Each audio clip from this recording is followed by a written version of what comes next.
all of these outlets. Also, you cultivate that, and you put on top of that the simple fact that whenever Shawn do an interview, Kenny, you always be talking in front of him. Nobody can understand what he's saying. Hey man, hold on a second, brother. Are you gonna interview me, or you just want to talk for yourself? No, just calling. Do you want to? You can't call me out, man. Yeah. You can't call me out. If you want to ask me a question, I'll answer. If you just want to talk, then I'm gonna get off the phone. Yeah, you definitely got to ask a question. Yeah, you got to ask a question. I'm gonna ask you one question. You're not asking me a question. You just. I'm gonna ask you one question. If y'all win this fight, will y'all fight Errol Spence next? If I win this fight, we're gonna fight whoever's already. If I win this fight, you gonna let me answer the question? Go ahead, homie. Okay. All right, and as far as you calling me out of my name or something, or the little nickname or whatever you got, brother, it doesn't mean nothing to me. It means absolutely nothing to me at all. If you want to see me as a man, come and see me as a man. If you want to be on the Instagram and or the videos and things like that, saying stuff like that, that's your lifestyle. That's not my lifestyle. That's not my lifestyle. Hold on, Ticket. Hold on. Listen, dog. My whole thing is this. Bro, my whole thing is this. If you want to ask me a question, I'll answer the question, but I'm telling you that people was proud of you for what you did for your son, bro. And you took it a whole different way. You took it to where y'all hating on the money and us getting money. Ain't nobody say nothing about y'all getting money. Then you talk about people broke. Again. Hey, hold on, guys. Hey, Ticket, hold on. Let him respond real quick, Ticket. Go ahead, Kenny. Again, I think the question was asked, will we fight Errol Spence next? It's an obvious positioning that they have put together for certain people to fight in the next fight. I am not at liberty to tell you guys what they have in order for us next. But what I want is for Shawn to fight Errol Spence. I want Shawn to fight Bud Crawford. I want Shawn to fight Danny Garcia. I want Shawn to rematch with Keith Thurman. That's what I would love to see. It ain't as easy as just saying it like that. If it was easy as saying it like that, all of those guys would have fought each other. I don't think any of those guys, well, other than Shawn and Shawn and Keith and Danny and Keith have actually fought each other at this point. Okay? So that's what I would love to see happen. Yes, I would love to see Shawn fight Errol Spence next. I would love to see that. I'm not in control of that. That's not what I don't get to make the call on that. You know, but as I was saying, this other stuff, and now you mentioned it's something else about someone saying that someone is broke and things like that. I don't understand why anyone who's watching the internet or looking at anything on the internet takes that for anything more or takes it out of the context of exactly what it is. I don't understand that. That doesn't make sense to me that someone would take that kind of stuff. I never said any fan was broke. What I said was, if someone had something that they wanted to say to me, you're going to have to come and buy a ticket. That's what I said. You're going to have to fly. That's what I said. Then you're going to have to get down on the floor. So that means you got to buy another ticket. How many people are going to actually go that far to tell somebody how they feel or don't feel about what they're doing on television in a boxing match? It's not that serious. It doesn't make sense to me. It makes no sense to me at all that somebody would go that far. But if that's what people are willing to do, and I didn't say a fan, I said the people who were saying the things that they were saying, if you have something to say, come and see me. Dante knows me. Dante knows me very well. Dante knows how to contact me. I'm quite sure if it's something Dante wants to say, Dante will come and say it. The other guy that I met the other day, he came, knocked on the door, said exactly who he was, and I invited him in. He did his interview. That's what grown men do. But this other craziness on the internet and calling people names and talking about people's lives and how they live and all that. Come on, man. That ain't got nothing to do with this sport, and that ain't got nothing to do with respecting people. Yeah. Kenny. Yes. Kenny, I have a question for you. This is Kirk. Who is this? This is Kirk.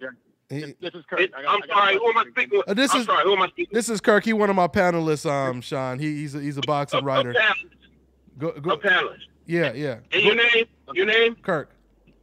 My name is Kirk. All right. I'm a writer. Okay. Okay.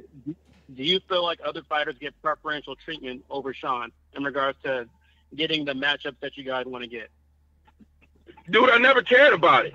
It never meant that much to me. I used to tell Shawn a long time ago, you're going to have to be more outgoing. You're going to have to speak up more. You're going to have to do other things to bring attention to yourself. And he's not the type of person that's going to do those things. But I used to tell him that he needed to do that. But then after a while, it was just like, okay, the kid ain't going to do it. That's just not him. He's not that person. What he chose to do against Keith Thurman, what he chose to do with Danny Garcia was totally out of character. And I didn't even know he was going to do it. I actually missed the one with Keith, and he called me and told me, hey, I'll be at the fight. You'll be at the fight. I said, yeah. He said, well, Showtime is going to have me go over there to the ring. You can't get into that ring unless you're allowed, So you wouldn't have been able to get past the security to get up in that ring. But, that's the way that went down. So I've never cared one way or the other, but I did used to tell him that in order to build up his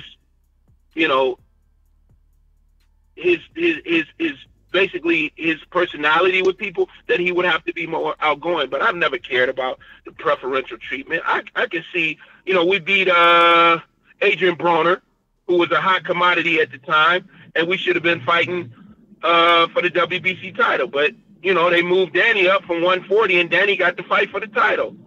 I just thought that in itself right there was out of line, but I mean, I'm not in control of any of that stuff. Yeah. Hey, Kenny, the reason why I came at you like I did, bro, and I'm gonna just keep it 100 to everybody in the comment section that's saying this stuff. Y'all need to be quiet, because I'm gonna tell y'all something, right? People, y'all need more niggas like myself. Y'all need more brothers like myself, more brothers like these other brothers that y'all hear on the line that's gonna ask the real question. Y'all keep on talking about y'all tired of all these phony questions that's being asked to these people that's out here. I'm out here asking the real questions. You understand what I'm saying? And I'm going to give the people what they want to hear. And so is Dante, and so is all of the other reporters that's out here keeping it real. The only reason why I had an issue that went over the top with Kenny is because I've been listening to Kenny for years. When him and Shawn was coming up through the ranks, when they was going after that Floyd Mayweather fight, Kenny was the one telling people, you can't pick and choose who you want to fight if you want to be great. You was the same one saying that Floyd Mayweather was ducking this one. He wouldn't fight this young black fighter in his prime. He wouldn't fight that young black fighter in his prime. So all I'm saying is you got a young black champion in his prime by the name of Earl Spence. And every time we hear not only Shawn, but Keith, Danny, and the rest of them dudes talk about Earl Spence, they all got an excuse. And the fans are tired of hearing excuses. That's all I'm saying. We tired of hearing the stuttering. We want to hear is yes or no. Do you want to fight him next? Listen, we understand it's a business. We understand that the people in the suits gonna do what they do. The question from the fans is do you want that fight next? Do you want Shawn Porter versus Earl Spence in a unification fight next? That's all we want to know. Listen, I ain't coming on here to disrespect you, brother. Listen, I got love for what you did for your son as far as making him a millionaire. You understand what I'm saying? My father in my life, he made me a lot of money and stuff like that too, so I understand it. You understand what I'm saying, bro? All I'm saying is this, brother. Listen, man, y'all was G'd up back in the day, and we was riding with you straight like that, Kenny. We thought everybody was riding with you because we knew Shawn, it was no question that he would fight anybody and everybody on site. Now it seemed like dudes get in a position and they get different. The same thing Keith was saying back in the day. Keith was saying it was one time. You know what I'm saying? Anybody could get it. He said when he got a belt and stepped up, he wasn't ducking nobody. He was taking on all comers. Then as soon as Keith get the bag, what'd he do? He run from y'all. We jumped on Keith's helmet for the way he was running from you. So what I look like not to call out Shawn for stuttering about Earl Spence. So Kenny, how I see it, so Kenny, do you feel that you guys contradicted yourself at all in this situation when it comes to how you guys handled the Errol Spence situation, Kenny? Because I guess that's basically what my man Ticket is saying or asking. Listen, man, I can't make nobody see what's going on. I just can't make you do it. Mm-hmm. You're going to think or believe whatever you want to believe. I've always felt that. Let me. Can I finish? Yeah, let him finish. Ticket, let him finish. Let him finish. Ticket. Ticket. Shawn Porter want Earl Spence next. That's all I'm asking. Yeah, I'm not asking you what the company say. I'm not asking you what Showtime say. I'm not. Hold on. Because go ahead, real quick. Go ahead, Kenny. Just answer the question. I know you kind of answered that question, but just go ahead, Kenny.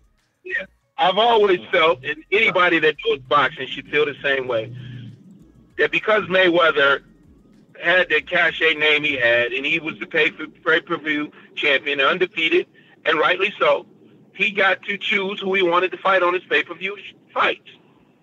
Mm-hmm. He got to choose that. So I've always felt that way. You know what I mean? But Mayweather is Mayweather. I ain't hating on that. You know what I mean? Then it moves on to other guys like Keith Thurman and Shawn Porter and the guys that are here now. So right now, yes, I would love to win this fight on Saturday night. God willing, we win the fight.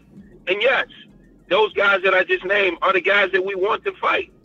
And then after that, these guys, all of these guys will find out what it takes within themselves to be great. When Keith fights Shawn, well, Keith did fight Shawn. Okay? When Danny and Shawn fight each other, and the winner of that move on to fight Errol, or the winner of that move on to fight Bud, or Errol moves on to fight Bud, and then there's one man standing, then we'll know. So, yeah, we want to fight all of these guys. And the great name in the division right now that everybody is talking about is definitely Errol Spence. And I love to fight Errol Spence. But as I said before, we're not in control of what they're doing. But it looks very good if you look at the landscape of what's going on in boxing. It's a very, very good chance that what you think is going to happen next is exactly what's going to happen next. Yeah. There you go. In this particular situation, now, let me add on to that, or go back to Dante's question. Do I feel like we had contradicted yourself? Yeah. Contradicted ourselves. And the exact response, the exact statement you're talking about when Shawn said he wanted to fight the winner of Errol Spence versus Kell Brook. Is that what you're referring to? Yeah, well, that's I think what everybody on the panel was pretty much referring to, going back from. Okay, and again, what I said, which he may, I don't recall it to be for certain. I don't ever remember us saying, "Hey, we going after the winner of that fight," But with that being the case, as I said earlier in the conversation when I first called you, there are different things that people say all the time, and they decide, this is going to be a better move for me here. This is going to be a better situation for me there, whatever that might be. But I will fight Earl. Me personally, I would have Shawn fight Earl without fighting for the IBF title. Number one reason why, the IBF dropped Shawn from their rankings. He wasn't even in their top 25. He's not in their rankings now. So there's no way possible that I would want to ever pay them again thousands of dollars to fight for their belt. We can fight without the belt being on the line. Errol don't have to lose the belt for us to fight. Okay. You know what I mean? But understand this. Go ahead, Dante. Go ahead. No, I was just about to say, because I know when you when Blue, when he interviewed you and you said, we weren't ranked by the IBF, so there was no way that fight could happen. So what you actually saying now is you guys just didn't want to participate in anything that had anything to do with the IBF because of how they treated you. That's what you're saying now? I've never wanted to, man. Come on now. If y'all didn't pay attention to what happened, they dropped us from the top 25, and go take a look closely at the next three fighters that Kell Brook fought. Go look closely and see who they were handled by, who they were involved with. So we were not allowed to fight the man, and you dropped us from the top 25, so we could never get a rematch. And it was business. It was business. It was business. But if Errol Spence would have said, "I'll fight you," would you have just fought him and just said, "I'll drop"? Because I know you kind of said you alluded to that, right? You'll drop the belt. I never got a call. We never had a phone call to fight Errol Spence. That never happened. Okay. And guys, for everybody just tuning in, we actually talked about this before. So just in case, for anybody just tuning in right now, me and Kenny, we already talked about the Errol Spence situation about 40 minutes ago. So I just want to go ahead and let you guys know that right now. So okay, that's never happened. But I mean, again, I can't say it enough different ways. All of these guys need to fight each other. And if you pay attention to what's going on in boxing right now, it looks really good. It shouldn't be a hard time for the winner of this fight to get his next fight. It shouldn't be that hard at all. It looks like it's exactly what it's going to be. It really does look that way. But, I mean... Who was that? Who was that? Who was that? That's Ticket. That's Ticket. Okay, go ahead, man. Just real quick, because I'm gonna go ahead and I just want Kenny to know. Hey, listen, I just want Kenny and everybody to know, man. This ain't about somebody got a personal vendetta. Nah, man. This is about a different type of media that's out here, man. That's calling dudes on what they want to do. Listen, listen, we got on Keith Thurman helmet heavy when he was ducking Earl Spence. When he said he ain't want no smoke, we said okay. We left him alone. We let him have it for a little bit. Left him alone. He didn't want to fight. But these dudes can't be out here acting like they want to make these fights, and then when it comes time to make the fight, they're not giving the fans what they want to see, man. That's why so many people's leaving the sport. And I'm keeping it 100. We tired of seeing these same reporters going and asking these same questions that don't have nothing to do with the questions that the people that's at home, that's purchasing these tickets, that's paying these flights, that's paying gas money, that's going to see flights, that's paying for their cable bill to get the subscription to Showtime and all these other channels they watch these fights on, brother. That's all I'm saying. I'm asking the questions for them. You understand what I'm saying? There it is. There it is. Can I make a suggestion here? Go ahead, Kenny. And what's your name? Ticket. Hey, my name's Ticket, man. My name is Chris. That's my name. Okay, Chris.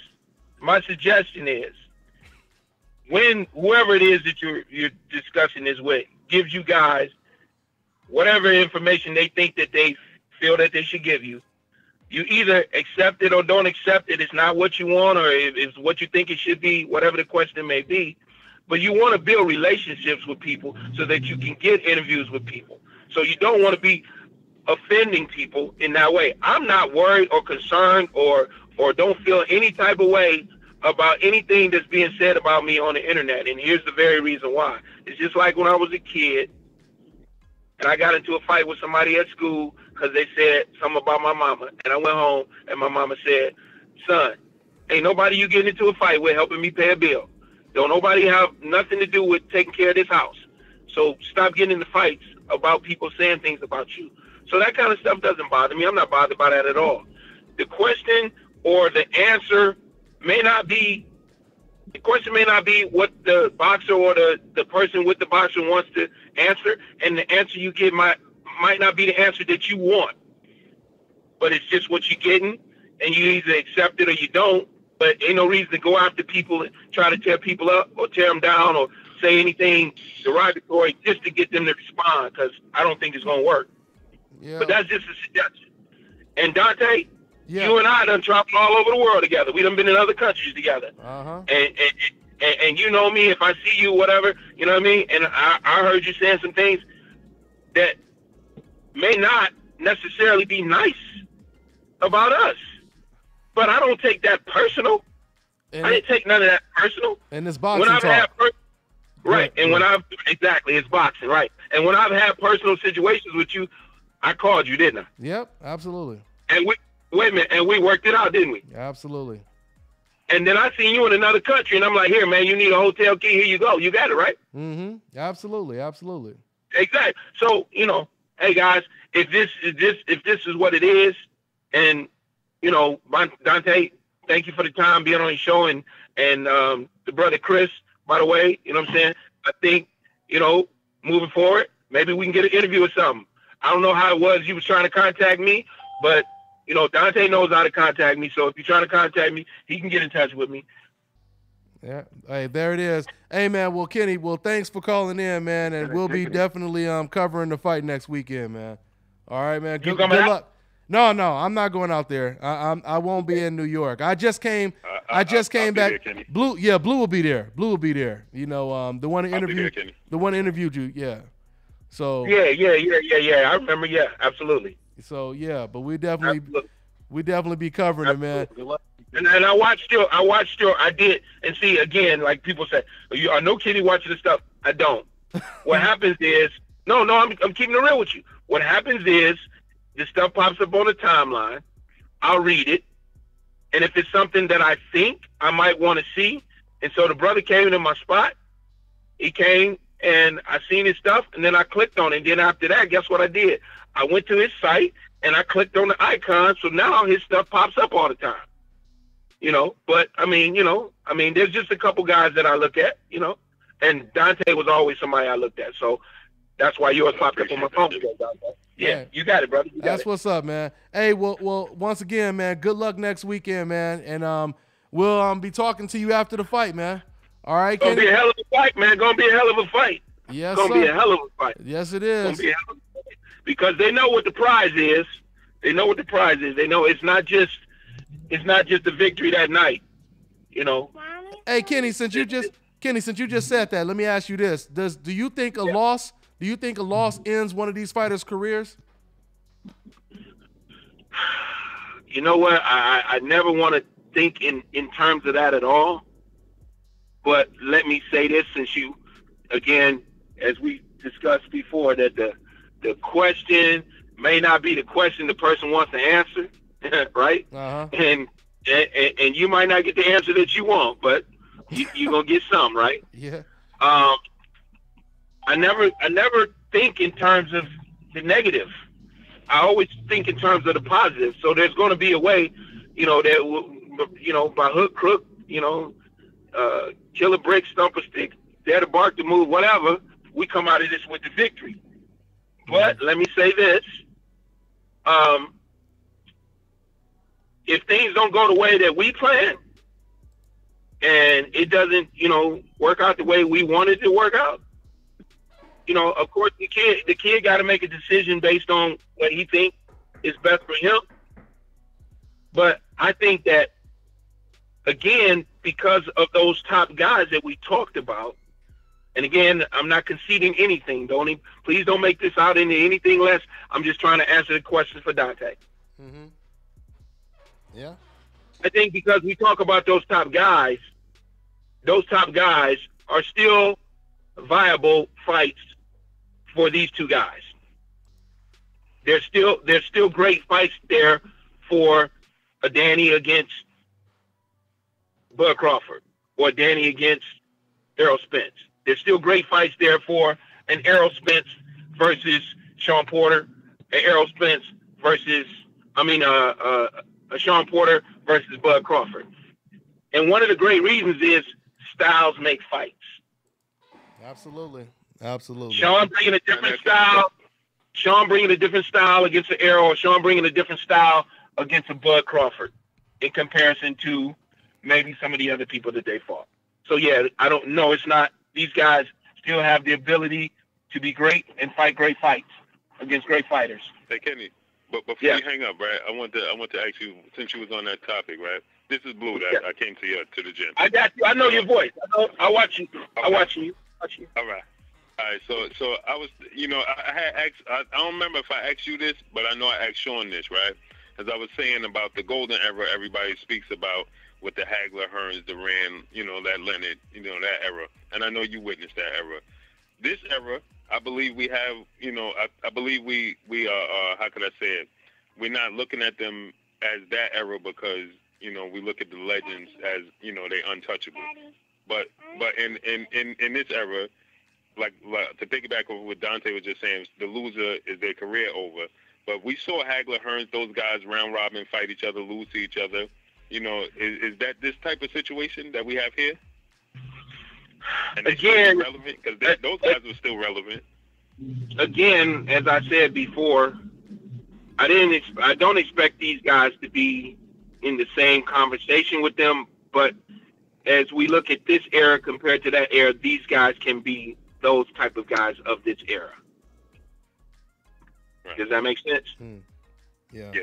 Yeah. Absolutely, man. Hey, well, once again, anybody else on the panel got any question for Kenny before we let him go? Okay. All right, Kenny. Hey, well, once again, thanks, man. Once again, good luck next weekend against Danny, Kenny. Thank you. Thank you for having me, brother. Talk to you soon. All right. Take care, man. Take care. All right. All right, guys. So you guys, let me hear. Hold on. Okay. So that was Kenny Porter, who surprised us and called in. Now the first thing I want to say is, we definitely shout out to my man Ticket TV for calling in and talking to him, letting him know what's on his mind and everything. But we definitely do have to ask things in the form of a question, because we can still pressure all of these cats, but we got to ask them the questions and just basically let them answer the question however they're going to answer it. But I appreciate Ticket TV calling in, and I like the fact that he was able to go one-on-one with Kenny Porter. So that was pretty cool. But I know that was epic. Yeah, that was epic. That was good stuff. So good, hey, good stuff. Good stuff from Ticket TV, man. And once again, the cool thing with my man Ticket is he can actually just express himself. He doesn't have to necessarily, interview him unless, now if he's going to fights and covering fights, that's a different situation, But in terms of calling up and talking to Kenny the way, I always tell people when you you watch the first 48, you watch anything, when you interrogate someone, you try to make that person feel comfortable. You bring them a drink, you bring them a cigarette, you get them as comfortable as possible. And that's usually how you get them to really, really open up. You know what I'm saying? When you make them feel really relaxed and comfortable, But when you come at them like, we know you did it. Now where you done buried the damn bodies? You know what I'm saying? Then they start to kind of clam up and shell up, So, but it was good stuff. That was, but that was good stuff. And I know we, once again, we overtime. I don't know how long we've been running because the internet is tripping. We still got time, man. This is the first time back. Okay. Man. Let's keep this thing rolling. Oh, and Money's still there. I heard people say Money gonna go to sleep. Yeah. I heard some people in the comments say Money about to go to sleep on us. Kurt, you still there? Yeah, I'm Kurt. still here. Okay. Everybody's still here. Oh, we rolling, baby. We rolling, boy. We wide awake, y'all. So yeah, my sleep is since I done came back from Thailand, man, my sleep is all messed up, man. I don't even sleep at night. I be sleeping all day, so I'm trying to. So we might do this show all damn night. Who knows? But anyway, once again, man, for anybody who just tuned in, if you caught the end of the epic conversation and interview and debate, whatever you want to call it, we had with Kenny Porter, even though YouTube interrupted a great interview, you guys could still go back to the beginning of it because me and Blue, we asked the questions about Errol Spence, and you guys could check out Blue's interview when he interviewed Kenny Porter. So we already asked him questions because I seen some people towards the end, way towards the end, was like, how come y'all not saying nothing about Errol Spence? No, we already did that.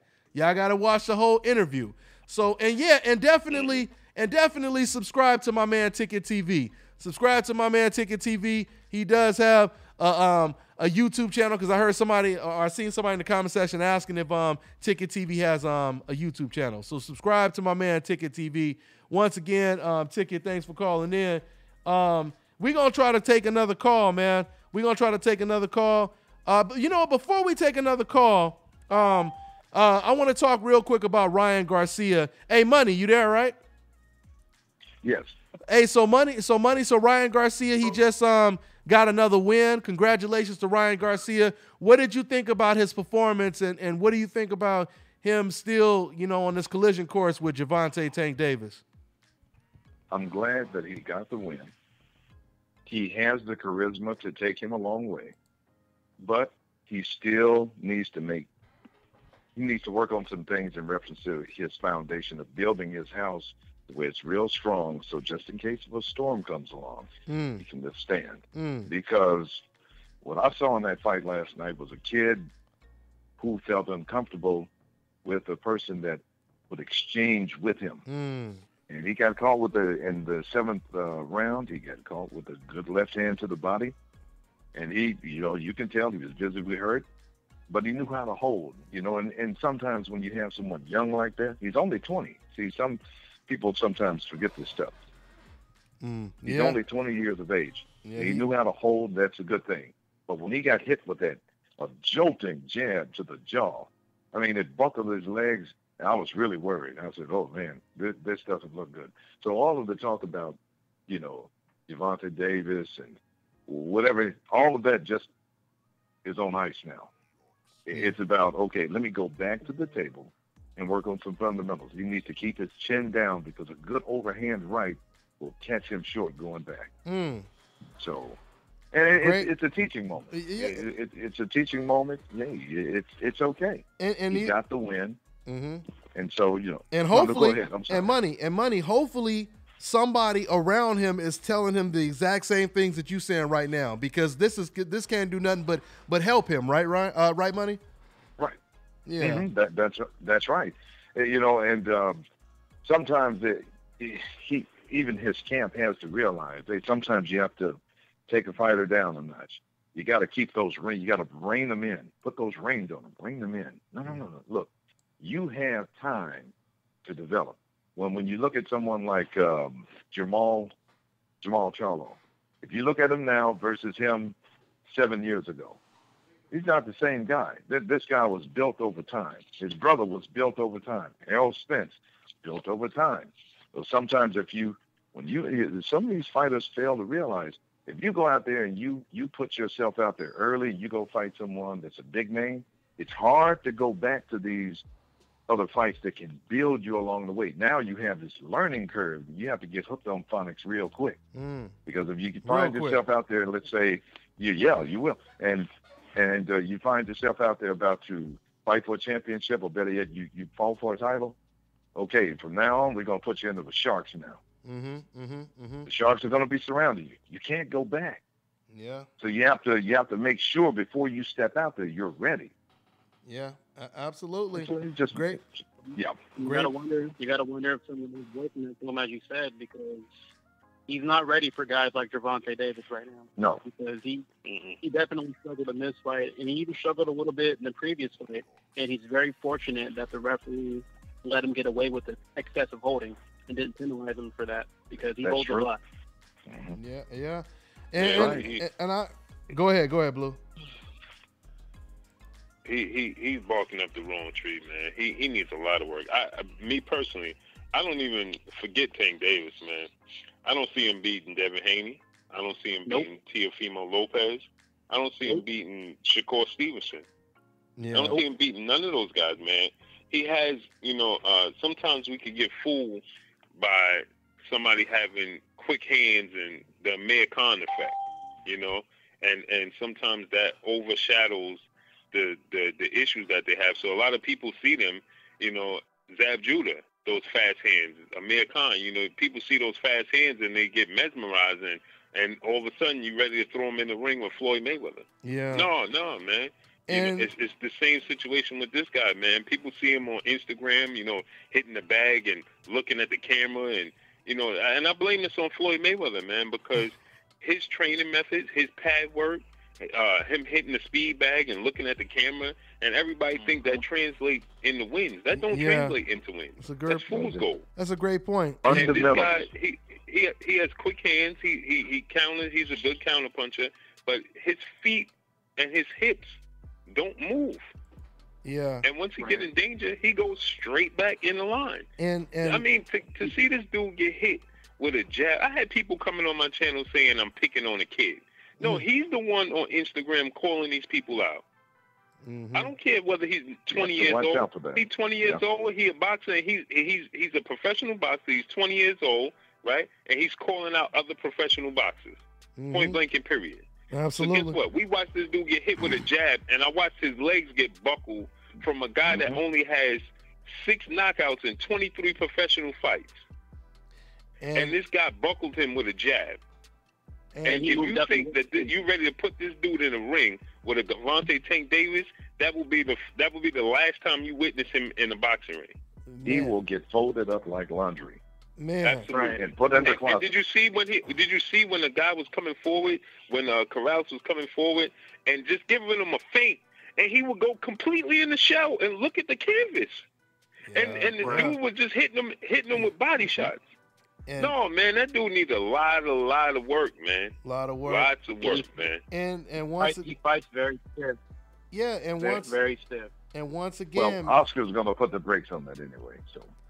And once again, man, when you are uncomfortable against fighters that are nowhere near on the level of a Gervonta, or a Devin Haney, then yeah, that's not a good sign. And Blue, I take it a little further. You said you blame this on Floyd. You can also blame this on Golden Boy, because they trying to promote this man as being the next superstar, on their roster right now. and that's not a that's gonna put more pressure on your boy Ryan Garcia. That's putting a lot more pressure on him. So yeah, man, he definitely needs to come up like really slow until he works on those flaws. But once again, like I said to Money, I mean, the things that we saying, people should look at as constructive criticism. Because if you don't tell him this and you just keep telling Ryan Garcia, oh man, you did a great job, you got the win, that's all that matters, and you don't say nothing good or you don't criticize anything, then you setting him up for failure. That's what you basically doing. I hear a lot of great trainers, they say, I don't even look at the good stuff my fighter do. I look at them little tiny flaws even when they win every single round. That's how you practice perfection. That's how you work on perfection. I said on many occasions, my son, who's a 2-time national champ, when he used to spar and stuff like that, he would get so upset with me because he would go in there playing with the kid, outboxing him. But then I go home and I'll be upset. I'll be upset because he done made mistakes in there. Then I'm like, but you made mistakes in there against a dude that was nowhere on your level. Imagine if you sparring with this kind of guy. You know what I mean? So yeah, man, that's how you look at it. But a lot of people don't do that. A lot of people, they only look at the good stuff that they do in the ring, and that sets them up for failure. Anyway, hey, just to say, Dante, go ahead, to echo what you just said real quick, anytime that Money is sparring someone, and I have any footage on it, I look at all of his flaws just like you do, and I put everything in stills, and this is all I send to him. I don't care about the good stuff. I care about this stuff right here because it's going to matter later on down the line. Absolutely. You need to work on this right here. And I'm not, it's not tearing anyone down. It's like, hey, these are little flags waving. They're not big flags yet. They're little flags waving. You need to pay attention to that right now so it won't be a real big red one with all kinds of lights flashing on it. And the next thing you know, you may be in some trouble. And you know what's crazy? And you know what's crazy, guys? I don't know if you be paying attention, but when I be seeing these undefeated prospects, kind of like what we doing talking about Ryan Garcia, I used to notice little tiny flaws that weren't even as obvious as what we seen in the Ryan Garcia situation with other fighters coming up. Like for example, I remember, I'm going way back. Fernando Vargas, was a great fighter, but I just remember when Fernando Vargas, for example, when he was undefeated and he was fighting on an undercard. This is when he was knocking everyone out. He fought against a UK fighter. I'll never forget it. And the UK fighter had like about 6-7 losses, but he knew how to box. And there were times in that fight where he was outboxing Fernando Vargas. And then Fernando Vargas ended up knocking him out like in the third or the fourth round or something like that. But when I seen that right there, that told me Fernando, he better really work on, adjusting to this boxing style, or he's going to have problems with boxers when he steps up in competition in the future. And so yeah, man, like Money just said, if the red flags are there, y'all better get rid of them soon before you step up in competition. Well, go ahead, Kirk. I mean, if you look at him, man, and you look at, I'm sorry, Kirk. If you look at him and you look at Amir Khan, there's a lot of similarities, man. Yeah, your hands, you got fast hands because you're not moving. You're just standing still and you're throwing punches and bunches as if you're hitting a heavy bag. But guess what? That heavy bag that you're throwing punches and bunches with in the ring is throwing back. Throwing back. Yeah, real talk. Go ahead, Kirk. Well, and I was going to say, too, out of all the prospects, and we kind of had a small conversation about it prior to the show starting, I feel like Devin Haney and Money Powell are the best fighters I've seen as far as well-roundedness with the prospect fighters. And that's based on, from what I see with not only their athletic ability and their timing and their intelligence, but just with how they conduct themselves in the ring. And it looks like you're seeing something new every time you see them step in the ring. Like there's a new wrinkle added to their game. It tells me that, okay, I'm looking at what I did wrong in the previous fight or with a previous sparring session, and I'm working to correct that. And I'm adding more layers to my style. I'm adding more tools to my style. And just watching those two fighters, even with Shakur and some of the other prospects, Teofimo, some of the other guys, to me, they're well ahead over Ryan Garcia. And that's not a knock on Ryan, but he just needs to make sure that he's paying attention to whatever criticism that he's hearing from either his coaches or from and taking it, to heart and trying to make those adjustments going forward. Absolutely. And to piggyback on what you just said, Kurt, that was a good thing. That's one great thing I saw from him yesterday. After the fight, he looked in the camera. He said, "This fight was much closer than the judges had it." Yeah. So that lets us know that he's humble about the situation. He know he got to go back to the drawing. He didn't want to make up excuses. He said, "Yeah, I got tired." He said, "But I don't know why. So I got to go back and figure it out because I felt like I did everything I should to be in shape." So he didn't make up no excuses. He didn't say I was sick or any of those things. He said, "Listen, I got to go back and figure out why I got tired by the 6th, 7th round." And he gave his honest opinion. He said, "Listen, I believe that this fight was closer than what the judges had it." So that lets me know that he's at least humble about it, and he'll go back and fix his flaws. Yeah, absolutely. Hey, let's go back to the phone lines before we wrap this up, y'all. All right, guys, we're going to open up the phone lines again. We got 802. What's going on? What's your name? Where you calling from, man? Okay, 802. 802. 802, you still there? He's still on the line. Okay, we're going to go to another one. He got cold feet. He probably one of them people who've been filling up the comment section. As soon as I said hello, he froze up. Let me go back to the keyboard. That shit is way easier. Yeah. All right, we got 347. What's going on? What's your name? Where you calling from? Oh, New York. Hey guys, what's going on? David from New York. What's going on, family? What's on your mind? Chilling. I just wanted to kind of commend you guys on the job that you guys were doing with the whole Kenny Porter thing. I just thought it was really great. I just like the way all of you guys, I don't want to say attacked them, but just, really just came at him with the truth. And yeah, I just kind of really enjoyed the whole thing. It was really cool to listen to. Yeah, hey, thank you, man. I appreciate it. I mean, it's definitely something that, these trainers or boxers are not used to, is really getting confronted by the actual fans, that talk every day, and realistically at the end of the day, no matter how it was delivered, at least Kenny or the Porters, they are getting to see how things are being received, and that's just what it comes down to, I have like a question that's like kind of not even, I mean, I guess it's boxing, but like kind of completely off the rails, but like, it doesn't really seem like you guys have like any issues with like coming at, trainers or boxers or anything like that and whatever. But, obviously like a lot of other media members do. So like, do any of you guys kind of be like, I don't know, I guess kind of are like nervous at times to do that? Not to just like confront anybody or anything like that, but I just mean like are you like nervous to like lose that person as like somebody I can talk to? I'm glad you asked that question. That's a great question. And Blue he understands this. See, this is why I always tell people. Yeah. It's not, first of all, it's not easy to be an actual reporter or a journalist. It goes back to what I said when I used the metaphor or the analogy. It's like an interrogation. As long as you are respectful, you can force someone, you can pressure somebody and ask the tough questions without disrespecting them.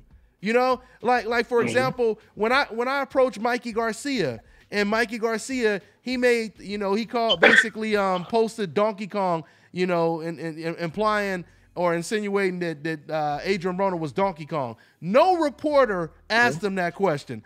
I came up and asked the question. Mikey can't be mad at me for something he posted on for everyone to see. You know what I mean? Even though the question will make him uncomfortable. So once again, to answer your question, as long as you are respectful, you don't have to walk up to somebody and say, "Hey, you a punk ass, and I'll slap the hell out of you." No, you don't have to do that. You just ask them the questions, like my man Blue just said to Kenny. You guys said you would fight, Errol Spence after the Kell Brook fight, and now you're saying this. You can't be mad at someone for quoting what you said. So if somebody's gonna get mad, because you brought up something you said, then they're really the ones that feel that they're in the wrong. You know what I mean? Now if you make up stuff, that's when a person should get mad, and that's when I would worry. If I misquoted someone completely, you know what I'm saying? Then I would be worried, like, damn, is this person gonna, not want to deal with me no more because I messed that question up or whatever. But no, I don't worry. If I'm asking factual questions, I don't worry about them not wanting to do interview for me asking you something that actually, happened or, so yeah. But and I could tell you this on the flip side of that. Mm-hmm. That's why you talking to us right now, because there is some media members, and Dante could attest to this, that won't ask those questions. Absolutely. The majority of them won't. The majority. Let me tell you this. Yeah. When you get in front of them, okay, for instance, when I just got in, when I went to Kenny Porter, I live in New York. And real quick, Blue, I'm gonna let you finish that point. But Hector, I want Hector to call in, okay? Hector is trolling in the comment section. I want you to call in, man, and tell me what I said you disagree with, all right? Educate me. Educate me in front of all your friends, because your friends want you to call in. Your friends want you to stand up for them, all right? So you got an opportunity to call in. Go ahead, Blue. Oh, put your area code. Put your area code in the comment section, Hector. Put your area code in the comment section, and we'll go ahead and get you back on. Go ahead, Blue. Well, Blue. Yeah, Sorry to cut you off real quick, but like I just kind of wanted to add something to it real quick, and like you can all like address it. Like I really want to hear your opinion because obviously I'm from New York too, and like the reason I'm asking is because like I actually graduated with like my degree in media and journalism and things like that. So like I'm trying to get myself like more into it and things like that. So like I've gotten a chance to like interview like a few like boxers, things of that nature, and like I don't really have a problem at all asking them certain things. But like I also wanted to know, like, is it? I don't want to say like I don't know. I don't really want to say are you guys really qualified to answer the question, but like it's like are you guys like I don't really want you to give it to me like from your opinion, because Dante you're pretty well known. So like even if you say something that's like kind of crazy, like somebody's still gonna talk to you on the side and be like blah blah blah blah blah blah. Same thing with Blue, same thing with everybody else. But when you're like kind of young and like nobody doesn't really know you like that, and you hit them with a hard question, like isn't it like a lot more difficult for like that person to want to come back and talk to you then if you're not even known at all? Not if you're asking a question. Not if you if you asking a question that makes logical sense. I mean, it's different. Like for example, I remember a reporter asked Floyd Mayweather. He said some real stupid stuff. He asked Floyd Mayweather, he was like, well, you said when you were in prison, you were getting angrier and angrier. And it was just, and then he said, don't you think that's kind of a bad influence or a bad impression on the other black people that are in prison? He asked some crazy question like that. You know what I'm saying? Stuff like that has nothing to do with boxing. And you can tell right away what that person's agenda is personally. You could tell what he personally thinks about Floyd. You see what I'm saying? But once again, if I ask Gennady Golovkin right now, and I'm a new reporter, and I say, hey, Golovkin, you said you wanted to unify the belts. Why are you giving up your belts now? He can't be mad at me for that. You know what I'm saying? He can't be mad at me for exposing contradictions, no matter how new I am as a reporter. These are just tough questions. The reason why a lot of reporters don't ask these questions, because a lot of them are in alliance with these type of fighters too. You know what I mean? So this is the only sport where you have the reporters that are in alliance with certain fighters. It's not like that in football, basketball, baseball. Them reporters, they asking real questions, and they don't care how mad you get. So, but hey, go ahead, Blue. You was gonna finish your point, Blue. I'm sorry, and to expand on that, that's why there is the new media, because it presents the other side of the equation. When you hear the certain reporters, I don't want to name guys specifically, but when you hear certain reporters, they have that agenda going into the interview when they're asking certain questions to make a fighter be depicted a certain way. Mm-hmm. They have their own narrative they're trying to spin out there. So there's a lot of guys that come at a Floyd Mayweather with that agenda to make him feel or make him look bad. So you know what happens. Well, you know what happens is you get a lot of people that just like how you started off saying, you know, are you afraid that, you know, you'll get denied or so on and so on. But people respect the real. You know what I'm saying? Right. All you got to do is be real. Yep. When I confronted Anthony Joshua when he came into the States, right? You know, people want to know the real. We want to know, why didn't you take the $50 million? You know, we want to know those tough questions. You can do it without disrespecting them. So I asked Anthony Joshua the tough questions. But guess what? I was in a room full about 150 media members, and nobody else was going to ask that question. Mm-hmm. Why? Because it's different. It's different when you see them in person. It's different. Yeah. It truly is. So when you see them in person, sometimes when you see these fighters, these trainers, you know, on TV, and you see them in person, sometimes their size might not be the same as you thought it was when you're sitting behind the computer.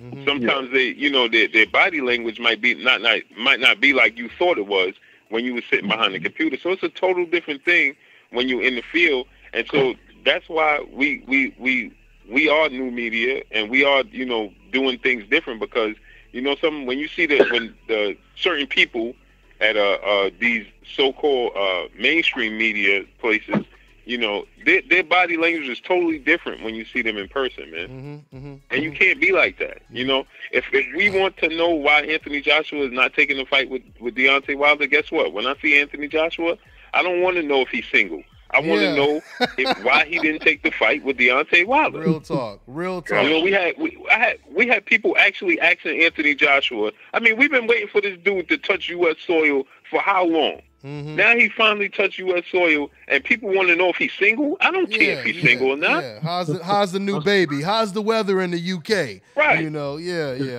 know what it is, and what it is because when you see now it's you standing in front of Anthony Joshua, which is at the end of the day, we may say, Shawn Porter is ducking Errol Spence. We may say Anthony Joshua is ducking Deontay Wilder. We may say all of these things, but guess what? At the end of the day, we know what they do for a living. Mm-hmm. Yeah. So guess what? It's easy to say those things behind the computer, but now once you're standing in front of them, and they could touch you now. Yeah, they could touch you. Yeah, they could touch you, and once again, that's why it's all about your delivery. Once again, like I said, going back to the interrogation, you don't get the answers usually when you just jump all over them. Like, I know you did it. You know, where the body's buried at and all this kind of stuff. You usually get them answers when you try to empathize with them. You know, you sit over there, here, man, take a drink, man. Here, you want a cigarette, man? I know you didn't mean to kill her, but go ahead and just tell us about it, man. We know discovery. We know what happened. You know things. We know things happen. We know things happen. I know a lot of people heard the brother ticket right now, you know, and guess what? At the end of the day, I believe in person he'll be the same person in front of Kenny Porter that he is. Absolutely. On the phone. But you know what? A lot of people is not going to do that. You know, that's why it's not too many of us that's putting out the real. It's not too many of us. That's why this takeover is real. Because we even affected when I did that with Anthony Joshua, the New York Post posted it, TMZ took it and ran with it. Absolutely. Right? And guess what? They was there. Mm-hmm. And they didn't ask. So why didn't they do it? And you already and that's the new media effect right there, Blue. Just like you, it's like once again, it's like when you at work, you know, and everybody is quiet and everybody thinking the same thing about the boss or somebody at work, right? And then all of a sudden, one person say what everybody been thinking, and now everybody is comfortable. Like, oh yeah, that's exactly what I was thinking. And now everybody is a little bit more comfortable. That's how it is with new media. You know what I'm saying? We the only ones pointing this stuff out. And I can give you another example. I was sitting and Box Ego was with me, and we were sitting at the table, and there was other media members. They were talking crazy about Floyd Mayweather. You know, Floyd Mayweather, F that dude, man. That dude is this dude is that. We at the media tables. Yeah.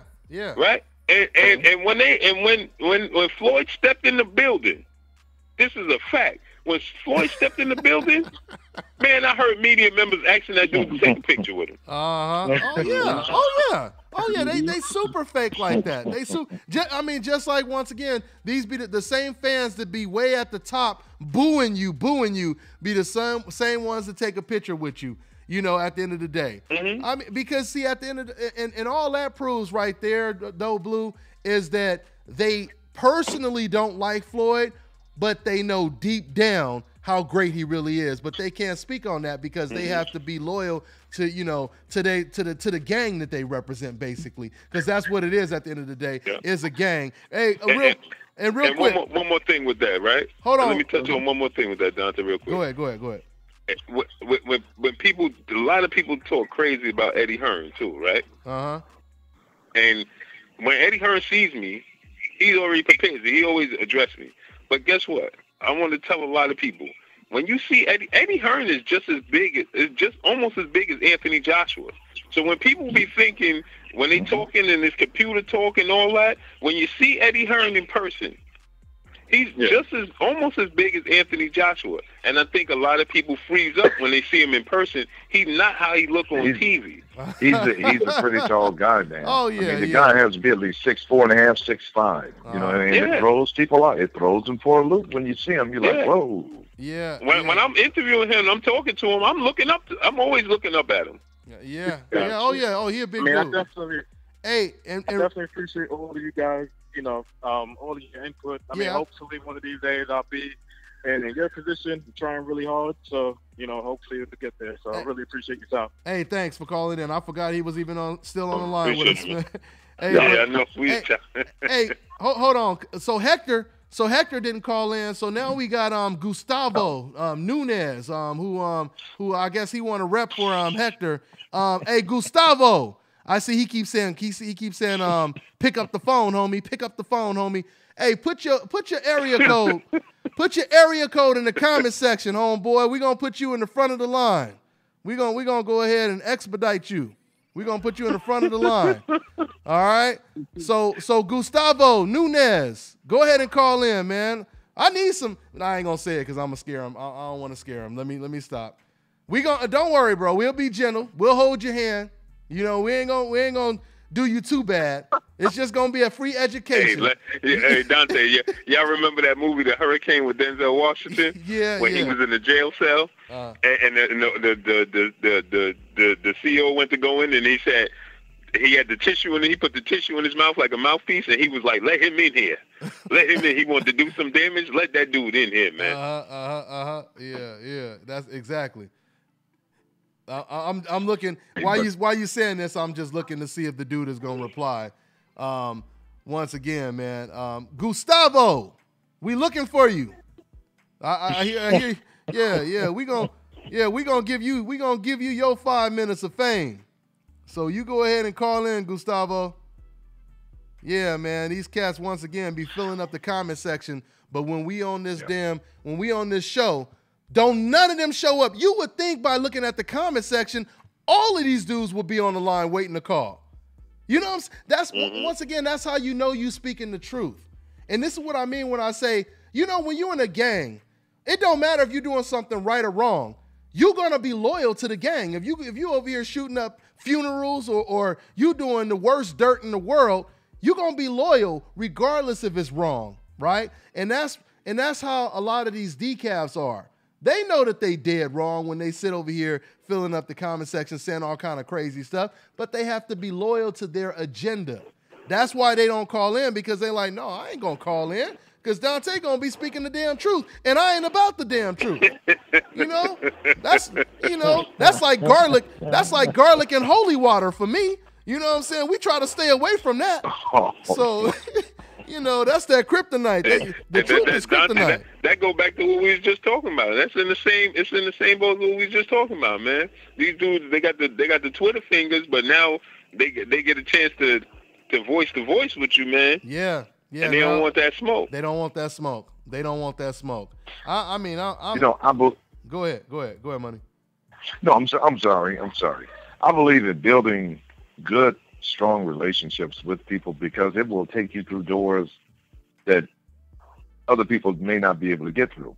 But being professional, like you all said at the same time. Yeah. And one of the people that comes to mind is Howard Cosell. You know, the way that Howard would be so raw and uncut to people, but the way he would say it, you know, like when he was next to Kenny Norton and George Foreman was fighting, Ron Lyle. And he said, this isn't the same guy, be it George Foreman. You know, hey, Kenny, the man who knocked you out in the second round in Caracas, Venezuela, you know, like, what's happened to him? How are you? Straight How straight are you up. really going to? I mean, he's raw and uncut, but the way he did it was like, you know, it doesn't make you like turn away from it. And I said, that's something that I would like to, you know, like emulate. In a sense. And Money, you know what's funny? What's funny since you brought up, you know, Howard Cosell, by way of contrast, just to show you that cats like me and Blue, you know, we stepping more in front of the line of fire because we not working for a big network like Howard Cosell was. You know what I mean? So people like Howard and Jim Gray. You notice Jim Gray, he be gangbanging on these fighters when he be interviewing them. You know, and he be borderline disrespectful, you know. He don't care because he worked for Showtime. You know what I'm saying? But with us, you know, we freelance. You know what I'm saying? So it's you know, it's gonna be what it's gonna be. You know what I'm saying? It's all or nothing with us. Right. You know what I mean? But you know, I compare the way we interview. You know, like how you say it's about being professional. You can also use a boxing analogy. You know, if your attack is all wild and sloppy and it's thoughtless, you know what I'm saying? You leave yourself open for all kind of counters. You have to have an intelligent attack. They can't see the attack coming. They can't know what punch you about to throw next. You feel me? Right. And that's exactly how it is when you interview someone. You know, because you let them off the hook. If you don't approach the situation, this is why this is not easy for everybody to do. This is not easy for everyone to do. You know, if you come at something reckless, you let them off the hook because then the attention is more on you. To where people said, oh, that crazy ass reporter was just talking crazy and it wasn't supposed to be about you. It was supposed to be about you getting this dude to answer that one tough question. But you created a distraction, didn't even know it, and you allowed him to escape basically. You know what I mean? So food for thought. And that's your point. Go ahead, Kurt. To add to your point, it's the same with Larry Merchant, for example. He would come in crazy with certain fighters, and it would set the tone for that interview. And it's like you're not gonna actually get to the heart of the story when you come at a fighter crazy like that. It's all about that's a great point, Kurt, because you remember we wanted to hear what Mayweather had to say about Manny Pacquiao, but since he went in there crazy and Floyd turned into, you don't know shit about boxing. It turned into Larry Merchant versus Floyd Mayweather, and we never got to hear what Floyd Mayweather said about the upcoming fight. You know, if the fight was going to happen with Pacquiao and himself. And we're going to take a call in a minute. I'm sorry, guys. I got these cats. They've been on hold forever. But y'all ready to take another call? My bad, not to cut you off, man. Let me get to another call. What happened to Gustavo? Gustavo. Hector. What's up, man? Why y'all didn't call in? We waiting for y'all, man. Y'all want us to put the show on pause and just wait? Hey. Y'all need to call Waiting in, for man. Jorge to come back, man. Yeah, Jorge from way back in the day. Waiting for Jorge, man. I mean, they way before Jorge. Even in the chat God room damn, no Jorge is left, infamous. Jorge is infamous on this stream. show. We done made Jorge infamous, boy. Yeah, he Man, basically. Oh, that is hilarious right there, man. But they done left the whole stream. yeah, but it's comical. This is how once again you know it's the truth. Listen, man. Are we gonna keep going to McDonald's, you know, every morning? As soon as the restaurant open up, we the first in line. We waiting for the man to open up the door, and we sitting over here like, man, you know McDonald's ain't shit, right? I can't stand they damn burgers. Oh, the door open. The door open. Let's go eat, y'all. Let's go eat. It's like 100 restaurants. You know what I'm saying? It's 100 restaurants to go eat at, and you go to the restaurant that you say you can't stand. This is what these fans do. They sit over here, oh, Dante, you ain't nothing, you ain't shit. Oh, I can't stand you, you this and you that and all that kind of stuff. And they the first people in the comment section watching every single video. Soon as the live show, first live show come back, they right in the comment section. They done took a break off of work. Then, you know what I'm saying? They done had a 30-minute break, and they late going back to work because they sitting over here in the comment section chatting away. You know what I'm saying? The boss looking for their ass. Man. When I go live, man, it be the same people. Oh, here you go. You a hater. You hating on this. Yeah. Hey, go to hater. Hey, Yeah. Man, why you here? Why you here? Why? Because Right. we ain't Here we gonna go. watch. Because if we know you a hater, you think I'm gonna watch your channel? We're not gonna watch your channel if we know you over here pushing out propaganda and all kind of ridiculous ass backwards talking points. I'm not gonna sit there and listen to nothing like that. It has to make sense. It's just like when I watch fights on HBO. I can't stand listening to Jim Lampley and them, so I watch the fight on mute. I don't want to hear what they got to say. Yeah. Exactly. Or I go to Sky Sports. Or it's kind of like it's like going to YouTube and going to look up a Mayweather highlight video just to comment and say something negative. Like, why are you watching the highlights? Yeah. Yeah, exactly. And once again, with the Jim Lampley situation, we almost forced to, like you said, if you can't mute it or whatever and you want to hear the sound effects, we almost forced to listen to him. But when it comes to YouTube, there are hundreds of boxing channels. So why would you go to my channel? Why would you go to Blue Blood's channel? You know what I'm saying? Why would you go to Eagle's channel? There's hundreds of channels you can watch, right? So why are you watching that one in particular? Because deep down, you know it's the truth. And what you really saying inside, you saying, God damn it, this bastard keeps speaking the truth, but I don't want to hear this. I want to hear him say something that makes me feel better. You know what I'm saying? They want therapy is what they want. And this ain't no damn therapy. Ain't nobody holding your hand. Let's go ahead and take another call, y'all. Yeah, let's go ahead and take another call. Hey, we got 419. What's going on? What's your name? Where you calling from, man? Yo, what's up, Dante? This is Ron, Fighter IQ. I'm over at TBV. So there were some things I actually heard you guys. I actually wanted to confirm and agree on some things. I was actually at that New York fight. It was my first time kind of going up to the fight, and I met Ego for the first time, and I actually did not know what Blue Blood looked like, so that was my bad. You had the hat, so I was like, oh, my bad. But the Floyd situation was all true. I actually was around, and I heard a lot of people actually talking negative about Floyd, but if you actually was there, it was so many people in that area. It was insane. Like, the amount of people that was there, and they had to push out all night during the DeLeon Love and Peter Quillen fight was insane. And you can tell, like, some people were just fans. Some people were haters, but they wanted to get pictures. Like, it was so obvious. And my lady was there, too, so I thought it was pretty funny. But, that's the old media. That's them just coming in, trying to get that fake love, and try to get their pictures. But you brought up a fighter today, and I was thinking the same fighter. It was Fernando Vargas. You were talking about the Howard Clark fight with the Ryan Garcia situation. And, Fernando Vargas was a prime example. If people don't know, if you go back and you see how fast and how they rushed his career against Felix Trinidad and Oscar De La Hoya, he didn't look too bad, but you can tell there was a lot of fundamental issues in his game plan early in his career. And unfortunately, his career did not last long because of that. He could have been a lot better than what he really was. So I do hope Ryan Garcia did take this as a learning experience and really just humbled, his game, really just get some new sparring partners, get some better techniques, really take this as a learning experience, because I do think he can be in some big fights, but he has to buckle down because he has 230 amateur fights. Yes, he's 20, but Devin Haney is younger than him. Teofimo Lopez is 1 year older than him. There's people around his age that, yes, he's very young. I mean, even your son, Money, Joey Spencer's young. There's so many people that's young and talented, but it really just depends on the training, the people they bring around. And, I mean, Ryan Garcia beat Virgil Ortiz in amateurs. So he's a prospect coming up, too. He beat Devin Haney. He beat Devin Haney as an amateur. They fought like 5 times, but he some of those fights he won. But we know that the amateurs is a little bit different than the pros, but that's still good on your resume. Exactly.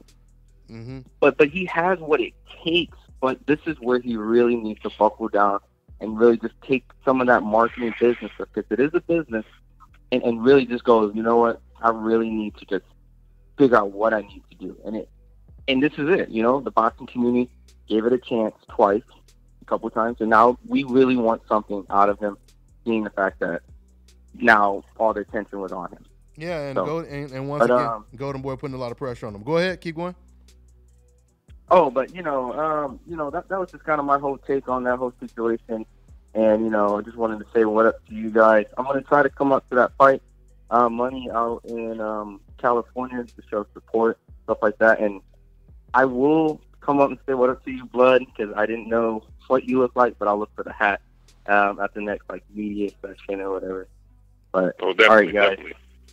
Hey, definitely. Well, thanks a lot, Mel. Thanks for calling in, bro. Thanks for calling in. Good call. And just for the record, not to, because I don't want to insult Vargas, so I don't want people to think I'm saying that Ryan Garcia was on Vargas's level, because Fernando Vargas was a very, very good fighter. He was a good pro. He went to the Olympics. He was a good fighter. So Ryan is not on that level yet, and I don't know if he ever will be on that level. So I just want to, make that distinction. But we about to wrap it up. I'm gonna try to take a couple more calls before I get up out of here. We got 404. What's going on? What's your name? Where you calling from? What's up? Atlanta. What's up? Atlanta in the house. How you guys doing? You said Atlanta? Yeah. Okay. What's going on, family? What's good? What's on your mind? Oh man, I appreciate you guys, man. You guys are doing a great job. Excellent. Thank you. Hey, thanks a lot, Mel. Appreciate that. Yeah, man. Yeah. A lot of times I hear people, complaining about fighters like, Keith Thurman in this welterweight, great competition is, there's so many top fighters, and I think that people don't understand how you have to move a fighter. That's an art by itself. That's the unseen art of boxing, is how you move a fighter. You can't just fight, a person, especially when it's that time when you want to really build up the gate.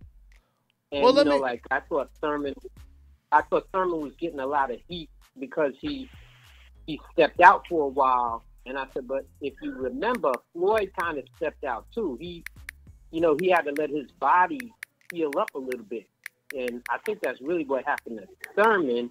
But plus, the gates aren't there yet, and now they're starting to get there with these fight right here. That's getting ready to happen between Porter and Garcia. Now the gate is starting to build, and it's a process. They want to get the best. All these guys can make money, and I really hope they all make money. Yeah, but you know what? You make a good point, but I do want to say, when it comes to, like you said, there's basically a way fighters step up. I truly believe when we talk about some fighters being rushed or something like that, every fighter is different. It depends on how good that fighter is, because of course, if you're a special fighter, you can basically jump from high school to the pros. You don't necessarily have to go to college, basically. And I think, for example, Floyd Mayweather, he jump-started his pro career faster than Fernando Vargas did, if you really think about it. He was fighting Janelle Hernandez with 17 fights. But it's not just Floyd. I mean, we think about Floyd because he's basically the fighter of this generation. But there's been a lot of fighters that have made early jumps, and it paid off. It's a gamble, of course. But once again, I think it has more to do with the flaws that a fighter has. I think Fernando Vargas would have always had problems with Felix Trinidad. He would have always had problems with Ike Corte, even though he beat Corte. That was a close fight. He would have always had problems with those fighters because he didn't have the greatest defense, per se. And like a lot of fighters, they have problems with other boxers. You know what I mean? That's like the most difficult fight. That's the most difficult style to beat. Yeah. So I'm just speaking in terms of Fernando Vargas and other fighters that fell short. Well, yeah. But I'm talking about kind of like behind the scenes with the managers and the trainers. Like they have to know what they have. Like you got to know the talent that you have. Yeah. And in front of you, and then you still have to know how to move them. Like I call him Fast Eddie. Joshua's promoter, right, Eddie Hearn, talking, but really not being realistic and knowing that his fighter really isn't ready yet. He's not ready. He has the potential, but he shot off at the mouth, and then the guy he has to back down from $50 million that was on the table. When if he had done like Anthony Yard's people who said, well, you know, we got a good guy, but he's really not ready yet. You know, so they're not shooting off at the mouth too fast because their guy has to develop a little bit more. And so, like with me, I think what's really changing it is social media. Because if you say something, it's moving the game faster than it was before. Social media is working 24 hours a day now. Yeah, that's true. If you say something, it's all over this joker. So now you got to put your money where your mouth is. On top of that, some of these fighters, they have pride. Sometimes pride will get you in trouble too. You know what I mean? Sometimes pride will get you in trouble. Yeah, and I think this. Go ahead. Yeah, social media. With Eddie Hearn though, with Eddie Hearn though, he's been, I think, just using Deontay Wilder's name just to help promote Anthony Joshua, and he has that perception with Joshua. He has 3 out of the 4 belts, and he has Klitschko on his resume. Whether it's an old Klitschko or not, it's still Klitschko. And if you go across like certain forums or certain media outlets, they try and say that, you know, it's Wilder who needs to build up his resume, that he's the one that really needs to fight more so than Joshua. I think Hearn's kind of just going on. That was a big mistake, bro. Because if you're smart, you're gonna look at your fighter in the gym, and you're gonna talk to some experts that really know boxing, and say, hey, you know what? We need to pull up a little bit, or we need to say this. Yeah, we beat an older. See behind. When Sugar Ray Leonard said, I saw something. When he saw something with Marvin Hagler, what he saw that his reflexes had slowed down. Hagler had over 50 fights by the time he got to Sugar Ray Leonard. Leonard seen something. Yeah, he saw that his reflexes, I could beat him with my reflexes. And it still was a close fight. Yeah, but let me say this. Let me say this. I'm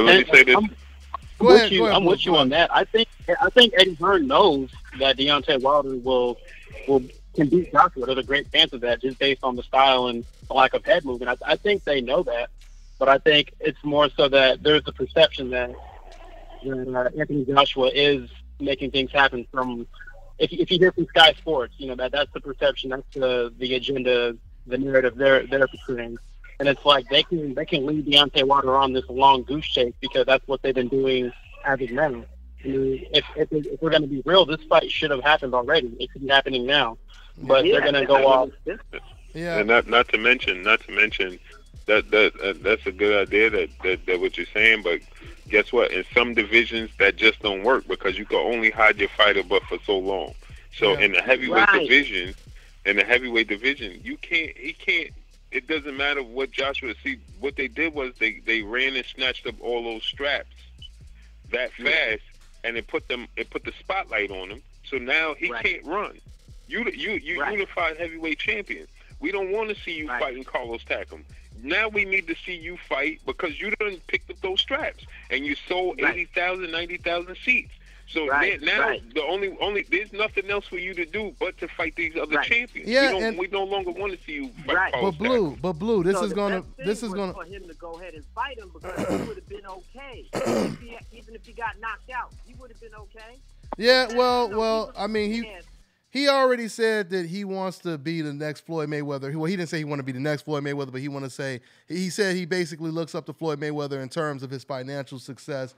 I think he truly believes that, if he gets knocked out, he's going to take a hell of a demotion in terms of finances. And that's the reason why he's trying his best to make Wilder his last fight, because he feels that, all of his plans of being the next billionaire or whatever will be derailed if he get in there against Wilder. But there's going to be a lot of backlash. There's going to be a whole lot of backlash. Once again, if Wilder stops Tyson Fury or beats him, it's going to be impossible to justify that contract not being signed and him not fighting against Wilder next. It will be impossible. Hey, but thanks for your call, bro. I got to get to another one, family. All right, man?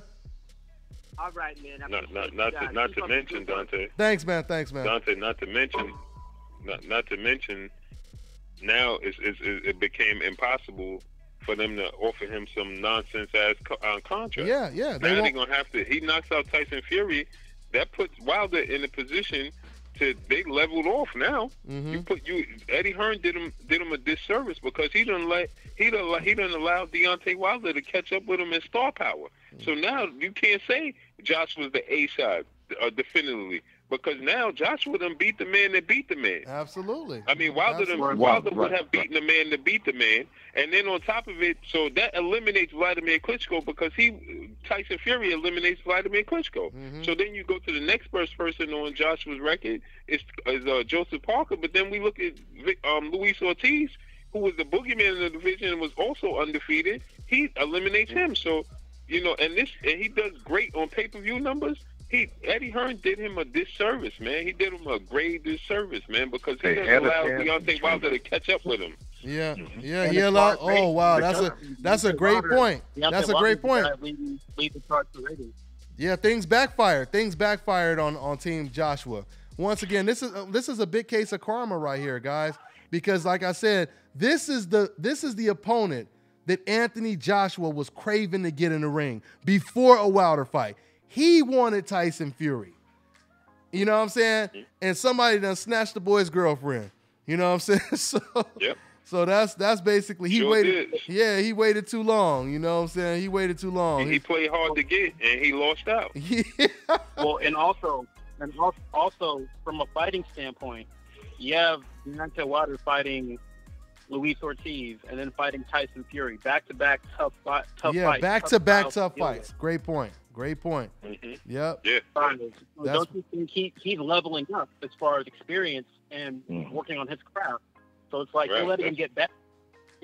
Yeah. That's what I'm saying, Kurt. They can no longer come and say, oh, they can't use the A side. They can't use that no more. Yeah, absolutely. He done beat the man that beat the man that your claim, Joshua's claim to fame is Vladimir Klitschko. Now he done beat the man that beat him. Yeah, absolutely. And no more excuses. Go ahead, Money. Oh, I'm sorry. I would say the only way that I see for them to try to escape, the only way I can think of is to say, okay, we'll fight you 50-50 and a very low number on both sides, knowing that Wilder will say, ain't no way. That's almost the same as what you offered me last time. Like, for example, okay, $30 million pot. All right, we offer you $15 million and Anthony gets $15 million. Try to lowball it, so try to go so low with the offer where it's 50-50 on both sides to where Wilder would just say, hey, you know something? Screw that. I'm just going to go somewhere else. Because you all have already nailed it. There is no way to escape this. No, there is no way. There's no way. He let Eddie Hearn do him a disservice, man. Yeah, I'm pretty sure he's regretting it. It backfired. Oh, yeah. Let's go ahead and take another call, y'all. We're going to take another call. Okay, I know who this is. What's going on, Reggie? Man, what's happening, Nation God? Dang, it's been forever, man. I thought you was becoming a Thai citizen, Oh, man. Well, if I do become one, I'm gonna still have the studio out there with me. But yeah, man. What's good, family? Man. Oh, man, I've been enjoying the show, man. Y'all been holding it down. But just one quick comment, kind of off subject, man. Ticket, man, you gotta relearn and rethink your approaches to things, man. That hostile attitude, you got to change it, man. You got to help healthy conflicts when you're in conversations. Because I keep the show, but you got to change that shit. Yeah. But the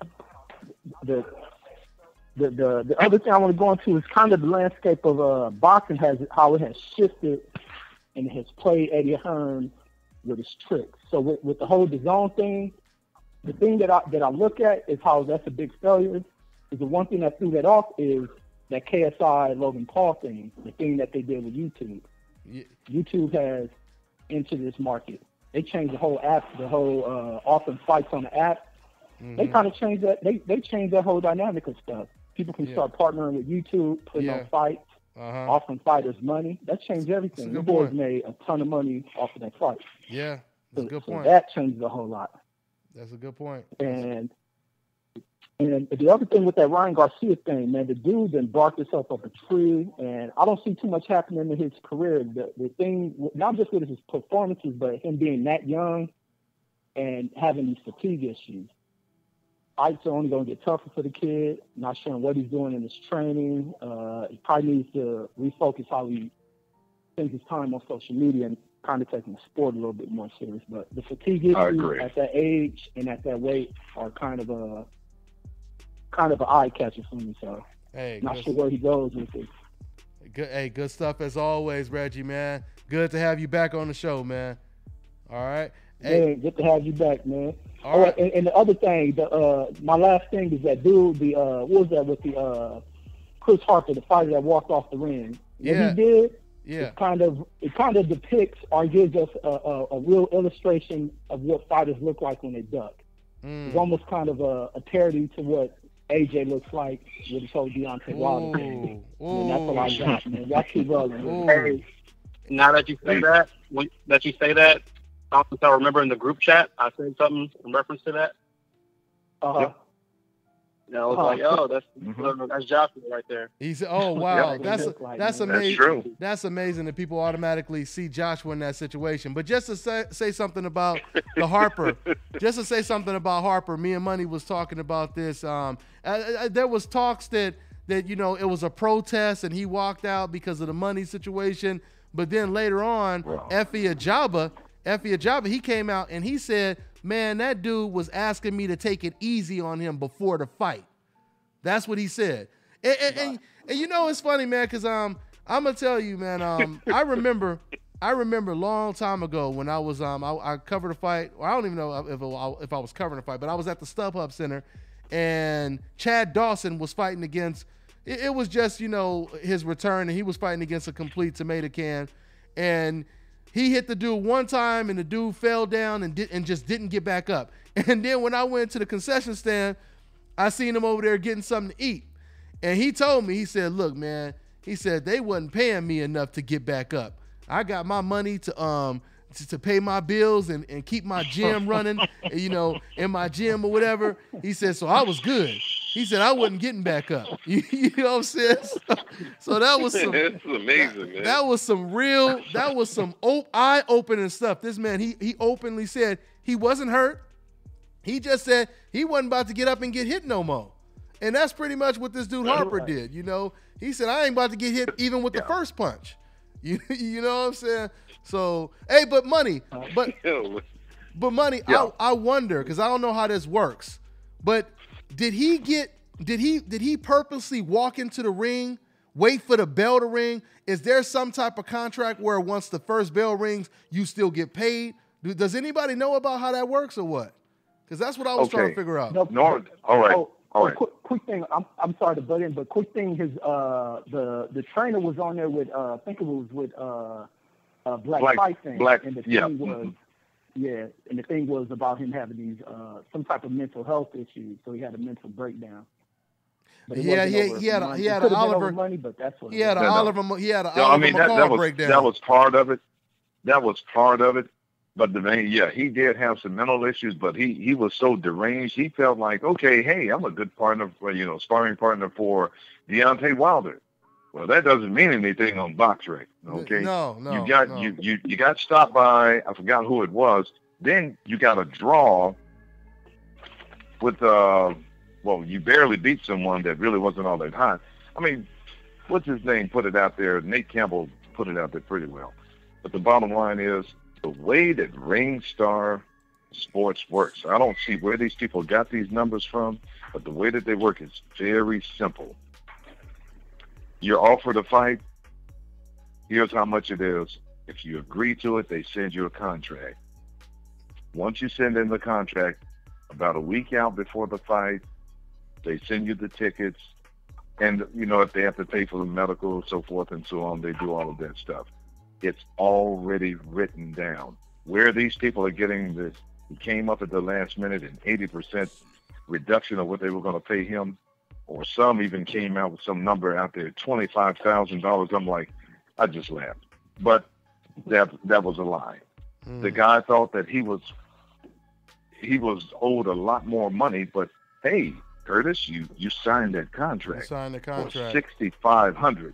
You signed the contract for $6,500, and guess what? You know, boom, there you have it. You walked out of the ring, disqualification. Normally, in most of those contracts, you only get paid half because of what he did. He just walked out like that. He gets nothing because his trainer is just spill the beans on him because the trainer gets nothing. Mm-hmm. And I know they hold your purse. I know for certain situations, sometimes they even hold your purse. They will hold, in a situation like that, they will hold your purse. Yeah. They're not going to pay him. So what he has to do is the plane tickets, he has to pay for that. The hotel rooms, he has to pay for that. I mean, this guy got a full ride when he got up there. Also, if any medicals were done, he has to pay for that as well. Then the fine that they slapped on him. So even if he pays for all of this, no one is going to, probably let him come back again, or that he had given him a phone call. Yeah, absolutely. All right, I think I'm gonna try to. Yeah. I'll try to take maybe one more call and then get up out of here. It's still a lot more people. No, Ronald Finkley was trying to call Reggie. You, but I just don't know. I don't know his. I don't know it. Ronald Finkley. He's one of your rich guys. Okay. But I just don't. I don't know his area code. His area code. Okay. I've asked him a couple of times earlier, but. Okay. All right. Well, we're gonna go to the next one. We got what is this? Is this Texas? Is this Jimmy? We got 832. Y'all already know how Jimmy J. Smooth do. There it goes. What's going on, Jimmy J. Smooth? What's good with you, man? Man, look, man. I'm gonna tell y'all about that boy Ryan Garcia, man. That boy is a putty patroller right about now, man. And that's what he gonna get treated like against Gervonta Tank Davis. Gervonta Davis gonna put a tank on him and make him stank on him, man. You know what I'm saying, man? Real talk, man. Hey, if it even happened, Jimmy, I'm starting to doubt that it will even happen now, man. I don't know. I mean, I know Ryan said he wanted. He said he's not ready for it now, but he said he wanted eventually. But yeah. If you're Gordon Boy, you do not make that fight. You don't make it, especially when Oscar is promoting him as the next Canelo, the next superstar of Golden Boy. You definitely will. But that's why they didn't want the sparring session. Because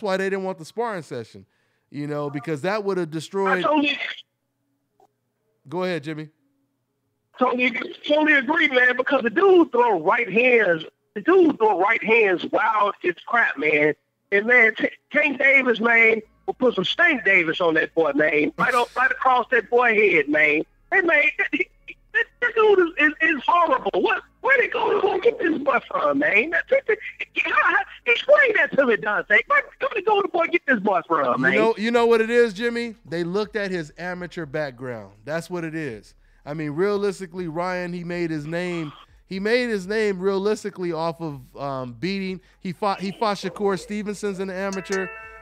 He has a couple split wins with Devin Haney, and I think a lot of people, they looked at that. Not to get it twisted. Ryan did look good in like his first couple fights. He looked real good, and then there was the stories of him sparring, sparring with Lomachenko and sparring with other people. So I think that had something to do with, them basically thinking that he was the goods.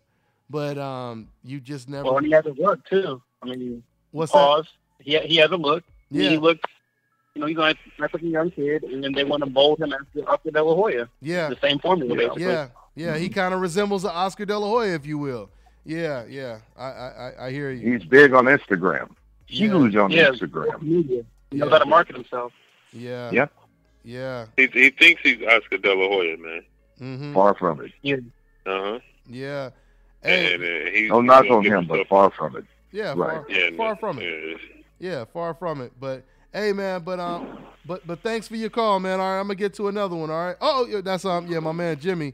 Hey, okay. Yeah, I'm just looking at some other calls over here. All right, hey Jimmy, I'm gonna get to another one. All right, man.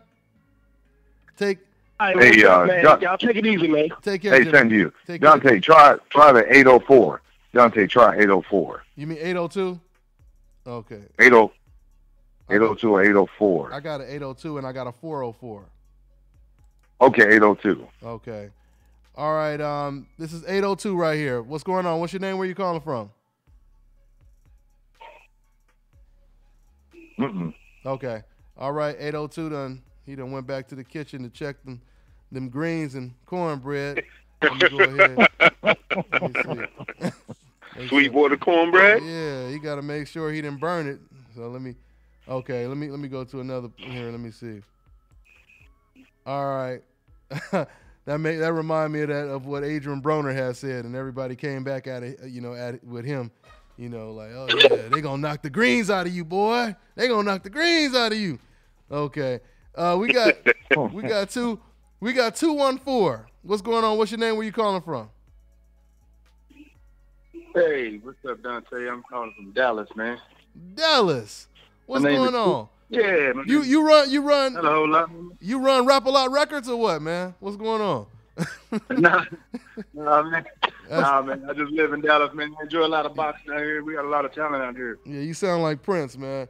But yeah, what's on your mind, man? I want to put to rest this Shawn Porter versus Danny Garcia real quick. I want to say that I see Shawn Porter as a pressure fighter, of course, but I looked at that Granados fight, man, and Granados, he has terrible technique, and Shawn Porter couldn't even knock this guy out. I mean, he was squaring up on the rope, being easy to hit, and Shawn Porter still couldn't knock him out. Mm-hmm. Now, if Granados has Danny Garcia power, what do you think happens in that fight? Yeah, no, absolutely. I mean, but once again, Danny is going to have to fight with the type of heart that Granados fought with. Because if he does fight like that, I see Danny winning this fight. But once again, if Danny goes in there fighting like he fought against Brandon Rios, I see Shawn Porter winning the fight. So I don't know, man. I think people are really. I just watched the Brandon Rios fight again. I think people are really underestimating Robert Garcia. He's a hell of a trainer, and he really trains his fighters to box. Mm-hmm. And Brandon Rios was boxing that fight. Yeah, he was. He throwing was the jab, Yeah, he was. I think that was a good fight. Brandon Rios fought until he got caught. But Danny Garcia showed me a lot there in that fight, man. He was staying in the pocket. He was taking punches when he needed to take punches. And I think to me, that's Errol Spence's biggest threat is Danny Garcia, to me. Yeah. Oh, no. I think he's a bigger. No. Errol Spence is everybody's biggest threat. The biggest threat is Errol Spence for everybody, basically. But yeah, I mean. No, I'm saying I think he's ahead I think he's on top of the division.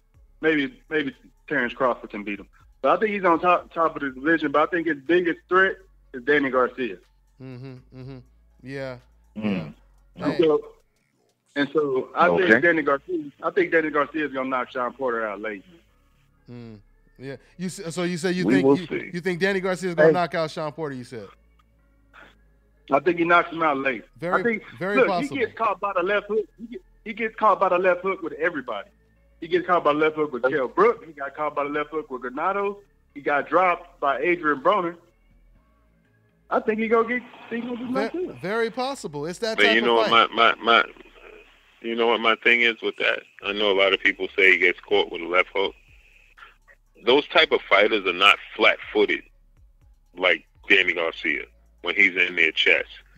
They slide, they moving, and he gets caught with left hooks he doesn't see. They're not wide looping left hooks, and they're not flat-footed fighters. So Danny Garcia throws a flat-footed. He sits on it, which makes it so powerful, is because he's always sitting down on it. But that's because he's not moving a lot, so he sits down on a lot of his shots. He needs space. When you throw those wide looping left hooks like that, they need to be on the end of your punch. Shawn Porter is going to be in his chest. See, those fighters was able to throw those short, stiff left hooks. That left hook that Broner caught him with, if you watch it, it was like a check left hook that he caught him with. Yeah. He was moving out and caught him with that. Danny Garcia doesn't throw that punch moving out. He throws that punch elbows out, He throws it wide looping. Where by the time it comes around, I believe that Shawn Porter will be in his chest. Now, I'm not saying that Shawn Porter can't make a mistake and get caught with it. It's very possible. But I believe that he'll smother a lot of Danny Garcia's work, you know. Mm-hmm. I mean, if you watch the fight with him and Matisse, you know, how many clean left hooks did he land on Matisse? Not a lot, because Matisse was in his chest, you know. Yeah. But can I say one more thing? Go ahead, bro. But y'all, 2013, he fought Zab Judah, right? Mm-hmm. And he was pretty much able to deal with Zab Judah's speed until later on. Y'all think Shawn Porter had any type of speed, even during that time, even Zab Judah was older in his day? You think he has that type of speed? You think he has Zab Judah's speed today? No. I mean, he don't have Zab Judah's speed. I don't think he has. He don't have Zab There's not too many boxers that has Zab Judah's.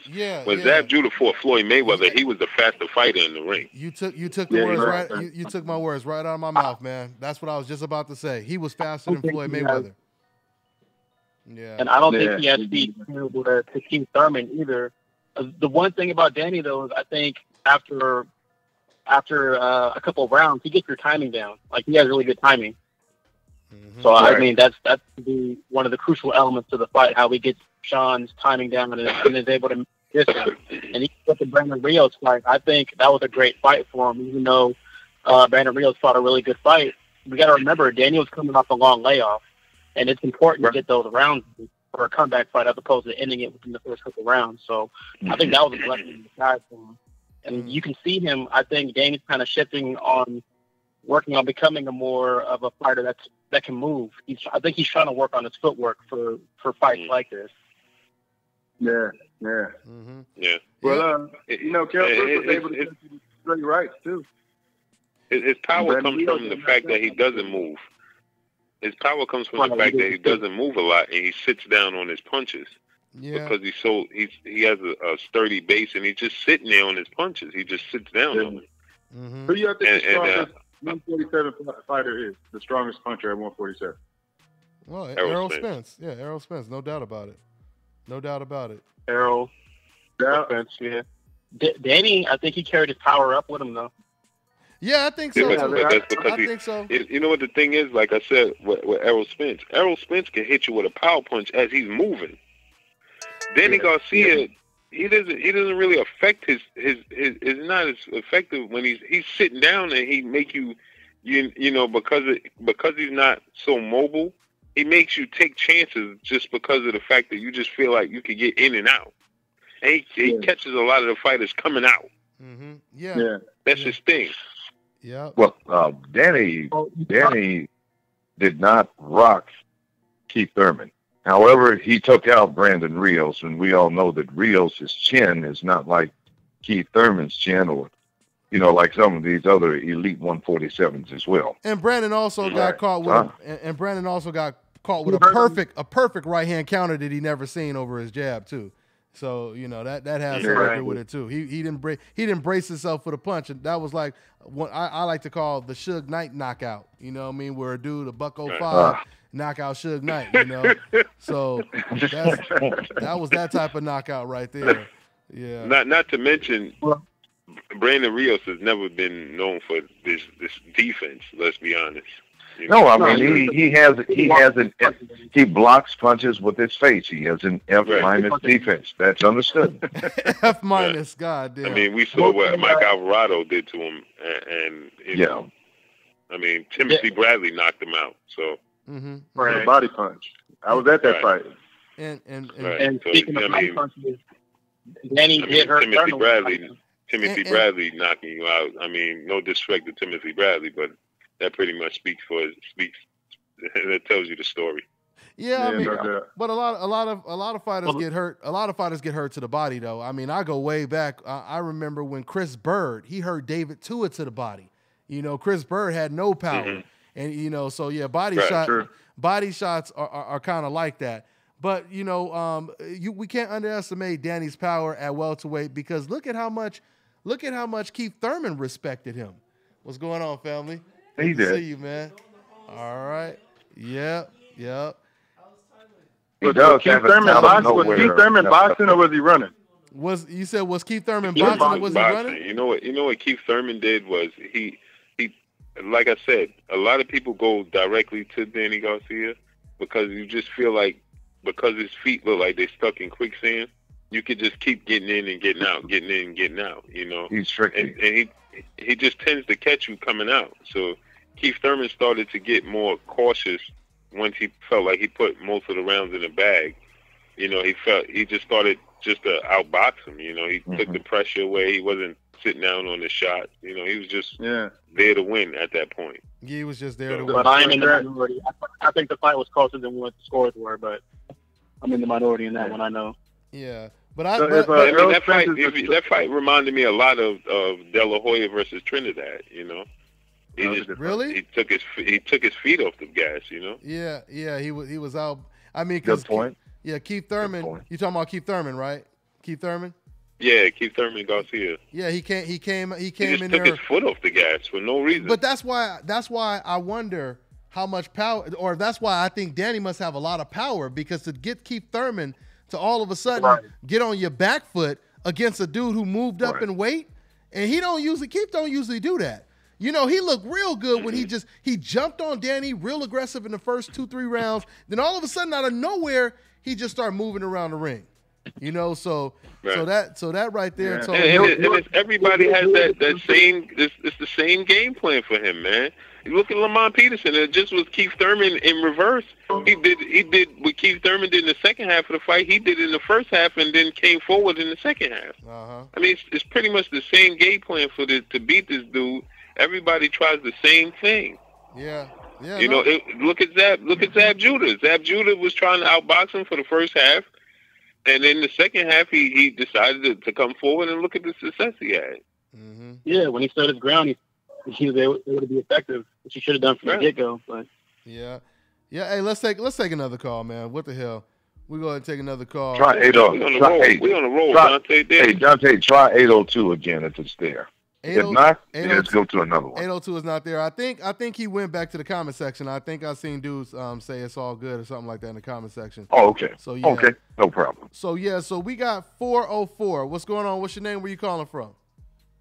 Hey, this is Q from Stone Mountain. How everybody doing tonight? What's going on, Q? Hey, what's happening? What's good, family? Hey, glad to have all y'all back, man. I know it's been a long time coming. Absolutely. So yeah, first off, I'd like to say, for all those people that were saying that Ward just robbed Kovalev, well, clearly we've seen what just happened to Kovalev again. Against Alvarez. So let's go ahead. Yeah, so let's go ahead and knock that out the way. And also, Barry Hearn just did an interview saying that he, in fact, told Eddie Hearn and Anthony Joshua that, hey, don't fight him until 2 years. And he even said, and this was at like some fishing charity event that they did the interview. It's on YouTube. And he was saying, and he said that he told them that, hey, look what happened with Mayweather and Pacquiao. So, yeah, it's a $70-80 million fight now. But if you pull it off, now you can make maybe $150 to $200 million fight. So all these people that's saying that oh no, it was Wilder who didn't send the contract. Barry Hearn even said it in the interview again that, hey, well, we sent him a contract that was unfavorably, that, you know, he could have made changes to it. He felt like it was unfair, but he just had to send something back. So we didn't take it as interest. Like, well, you know, you sent him something that wasn't agreeable in the first place, and you have no intention of fighting him. So we might as well stop the BS now. And then you have White, Dillian White, who's coming out and already saying that, hey, I'm being told that if everything goes well in April, I'm fighting Anthony Joshua in Wimbledon. Mm-hmm. That's what he said. Yeah. So for everybody that's trying to say, well, Wilder's on record clearly trying to fight the best that's out there. And to go even further, Eddie Hearn and Big Baby Miller did an interview in Chicago, and it was brought up to them, well, hey, since everybody is saying that they want to fight somebody, hey, King Kong Ortiz just fought, and he's calling out all of you guys. He just called out AJ, Miller, and White. So what's up that? Miller said, hey, And Eddie Hearn said, yeah, well, he can fight Miller next if he wants to. Miller said, hell no. Why won't you let him fight AJ next? So that clearly lets you know nobody wants that smoke with him. Mm-hmm. And Wilder beat him. So, and the Golden Slugger is now being reported that, hey, Wilder has now doubled his following as far as UK followers and American fighters. You just seen when he went to Belfast what that did for him over there. UK clearly knows him, and by y'all ducking him, you just made him bigger. So, and even Barry Hearn on that same interview came out and said, well, hey, well, at this point, AJ has plateaued in the UK. He can't do anything else because he's done sold out of Wembley, and he's only getting the same pay-per-views. So he's only unknown in America. Yeah. At this point, like, that's the place where he's unknown at. But the only person you guys want to fight in America, for whatever reason, is Big Baby Miller, which or Vladimir Klitschko, good because you can fight the champion. Yeah. Listen, man. I mean, once again, you know what's crazy? I just saw an interview with Gerald Big Baby Miller, man. That's my guy, man. But he just came out and said that if he was offered Dillian White or any of those fights next, he's not going to take it because he wants to have the Manuel Charr fight first. He focused on Manuel Charr. Like, I mean, this is why we ask the questions that we ask. You know, like, absolutely. I mean, you can't fight a Manuel Charr next. You can't. Your focus can't be Emmanuel Charr if you offered Dillian White, man. Yeah, after Dillian White just came off of a big win. That hurts the sport of boxing.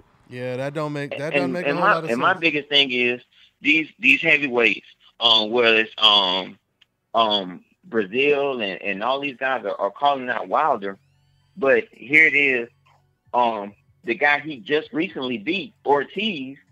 None of y'all want to fight him, but then you up here saying, well, it's personal, that's why I want Wilder. It's personal, that's why I want Wilder. Yeah. Well, you won't even fight the man he just beat. Yeah, right. Absolutely. Well, that's a major pay cut. What? That's a major pay cut. You mean if you lose? You mean it's a pay cut if you lose to him?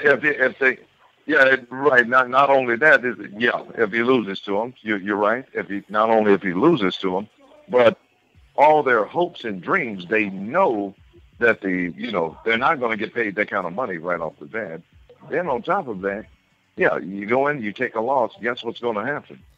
Now you're going to be you're going to be knocked to the back of the line. Status. Yeah, knocked to the back of the line. Right. You're going to the back of the line. But and I understand exactly what you're saying, Mr. Money, and that's my thing. Like I think it was what Pickett said earlier. It's like, hey, all my thing is, don't sell a fan who's willing to pay their money to see these guys fight, or right. And now you want me to buy the zone for $10 a month to basically watch a bunch of fights that's not even like worthy of me watching.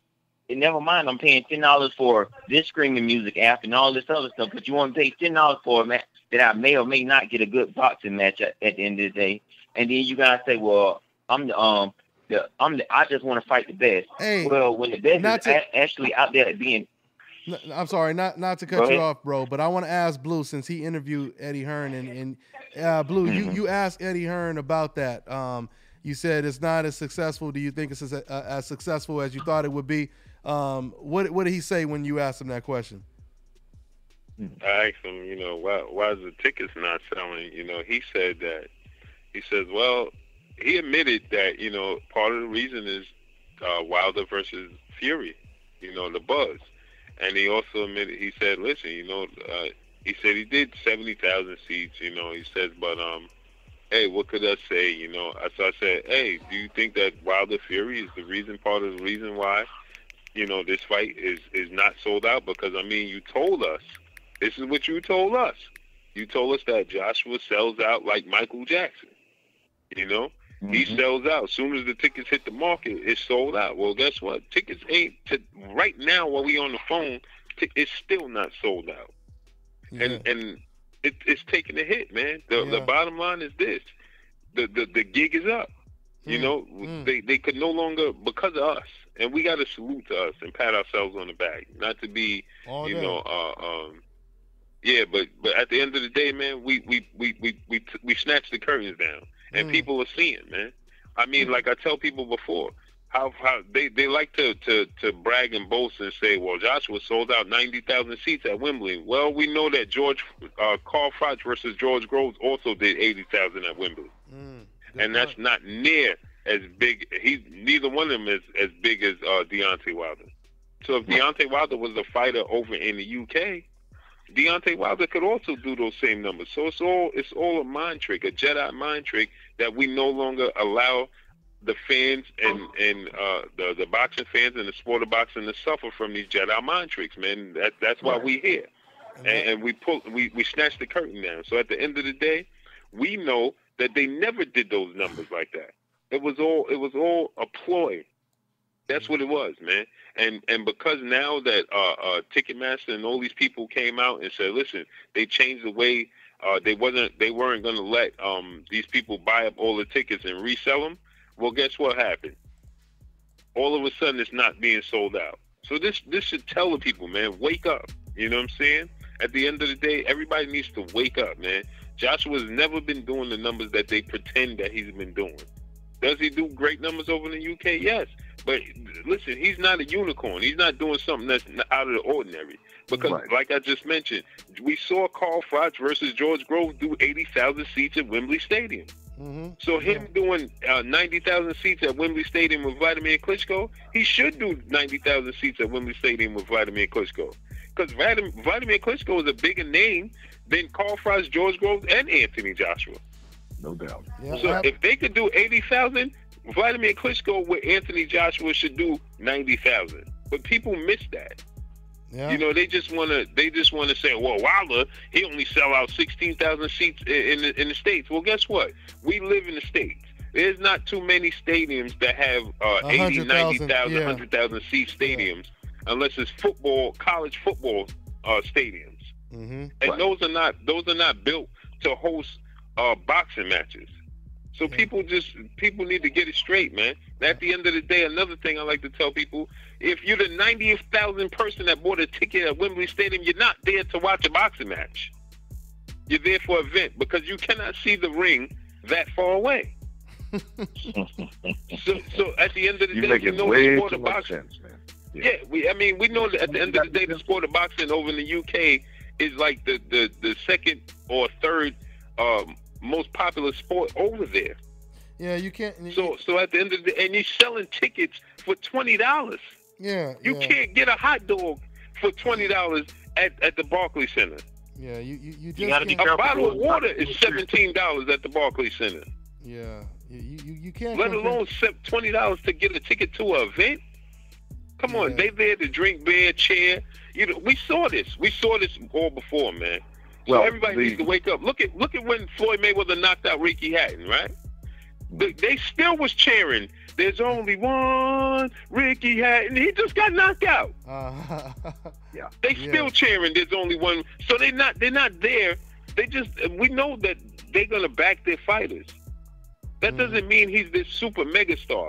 All of their fighters, they back all of their fighters. How many times have we seen Lucian Bute get knocked out and he still sell out stadiums? Yeah. Like you said, let's be serious here. Yeah, like you said, that's one of their biggest sports in the country. You can't compare, how boxing is in America versus how boxing is out there in the UK. Hey man, but we're gonna go ahead. Sure. We're gonna go ahead and wrap it up, y'all. We're gonna go ahead and wrap it up. I think we triple overtime right now, so let's go ahead and wrap it up. We'll be back on here for show next week, man. So once again, let me go ahead and thank the panel for always joining. My man Blue Blood Sports TV, go ahead and subscribe to his channel. My man Money Powell IV, and once again, check out his son's fights on my channel. Money Powell IV is the fighter. Money Powell III is on the panel. Yeah. So make sure you check out his son's fights. Yeah. Check out his son's fights on my channel. Once again, congratulations to you, Money, on his last win, and my man. You got it. Thanks a lot, Mel.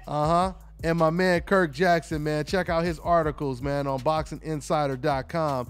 I'm gonna go ahead and wrap this one up, man. Y'all already know what it is at the end of the goddamn day. Hashtag Dante's Boxing Nation. Hashtag Dante's Cooking Nation. Hashtag New Media. It's going down like a plane crash all day. Let's get these decafs to call in, man. Hashtag Decaf Busters all day, y'all. We see you guys next week. I'm about to go ahead and get to work, upload some more videos. That's what it is. Yep.